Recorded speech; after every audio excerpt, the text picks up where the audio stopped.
Assalamualaikum warahmatullahi wabarakatuh. Perkenalkan, nama saya Muhammad Nur Al-Maki dari Universitas Negeri Makassar, Prodi Pendidikan Bahasa Mandarin. Pada kesempatan ini, saya akan menjelaskan materi bab 1, yaitu linguistik umum.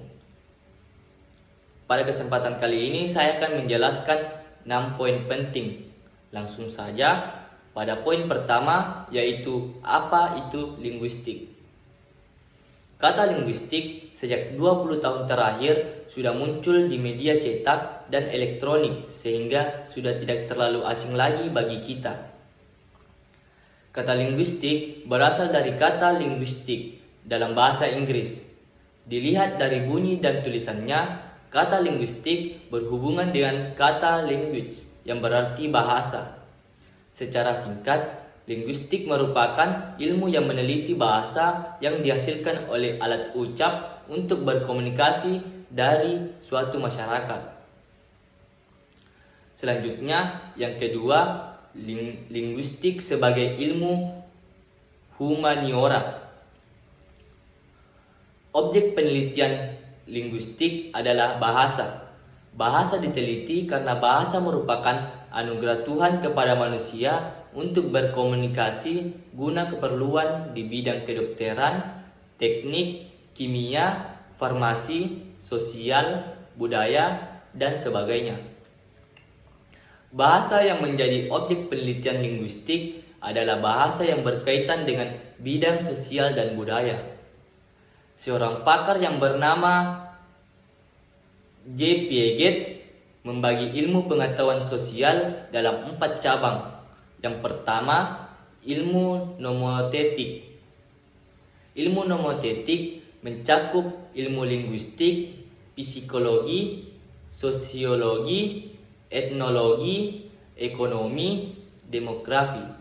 2. Ilmu sejarah.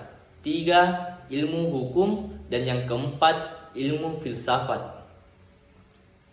Piaget menggolongkan linguistik ke dalam ilmu nomotetik. Ilmu yang tergolong ke dalam nomotetik ini berkaitan dengan manusia.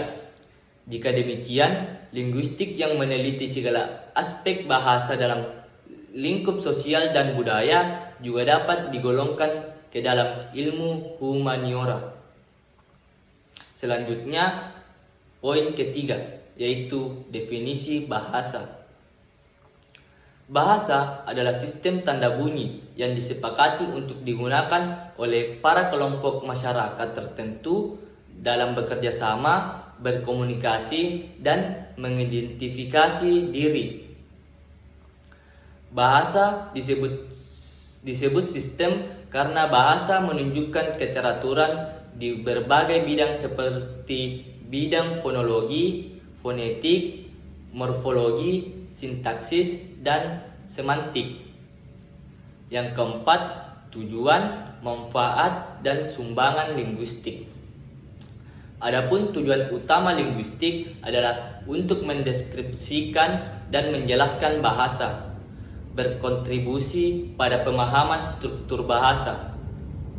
Adapun manfaat linguistik yaitu bidang linguistik meliputi linguistik terapan yang berfokus pada pengajaran bahasa dan linguistik teoritis. Ini membantu peneliti menjelaskan fenomena bahasa dan meningkatkan efektivitas pendidikan bahasa. Adapun sumbangan linguistik. Linguistik juga memberikan wawasan tentang aspek sosial kehidupan manusia, berkontribusi pada bidang-bidang seperti gangguan bicara dan strategi peningkatan literasi.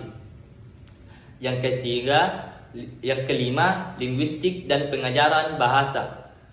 Para pakar linguistik menghasilkan teori dari bidang fonetik, fonologi, morfologi, sintaksis, semantik yang berguna untuk menjabarkan bahasa yang diteliti. Di dalam teori terdapat kaidah atau pola terhadap gejala bahasa tertentu.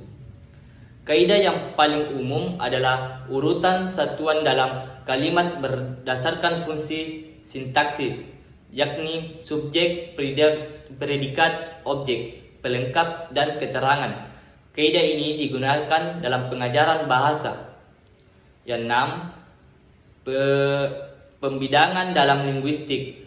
Pembidangan dalam linguistik dapat dilihat dari dua sudut, yaitu faktor bahasa yang dipelajari dan tujuan penelitian.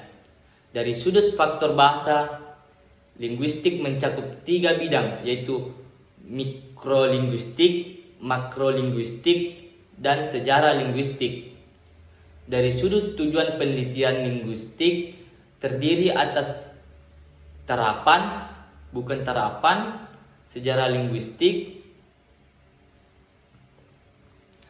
Kesimpulan dari penjelasan saya tadi analah memahami linguistik sangat penting untuk memahami sifat bahasa yang kompleks dan terorganisir,